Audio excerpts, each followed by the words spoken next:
was Our Lady baptized and the apostles as well? Well, again, I'm giving my opinion, and I think there are theological questions that are outstanding here. I think the apostles were baptized, right? Our Lord in St. John chapter 3, verse 5 was quite clear, unless a man be born anew. Actually, the word anoten in Greek means from above. And the other three times that word appears in the New Testament scriptures, the Greek word anoten means from above. And so it doesn't mean just de novo. It does mean that, but it doesn't mean only that, like anew, as St. Jerome uses the word. And it's not just being born again, which leaves out entirely the significance of it. It's really technically in the Greek, unless a man be born from above. And this is St. John. And this is the great theme of St. John, his gospel, his epistles, right? Being born of God as a teknia, or the teknia of God, the children of God. This is the great point of John, to be born not of the will of man, the will of the flesh, or of blood, but to be born of God, right? To be a child of God. It is expressed there in St. John's Gospel, chapter 3, verse 5, to be born from above.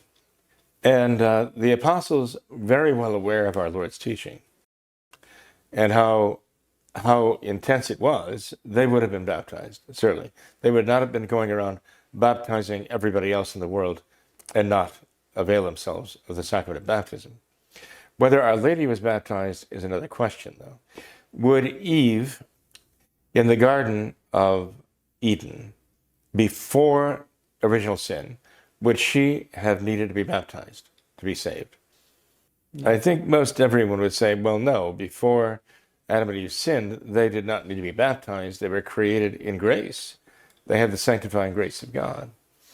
And Our Lady was the new Eve, right? Sinless, though.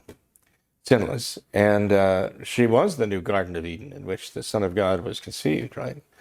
The new man, right? The second Adam. And it's clear that Our Lady did not have to be baptized to be saved. She was created in the state of grace. She had no sin. Now, some might say, well, our Lord didn't need to be baptized in the Jordan River by John the Baptist, but he did, right?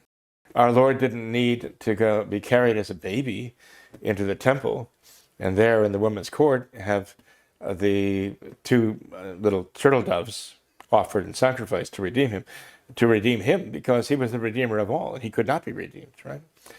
But he went through the motions of doing these things.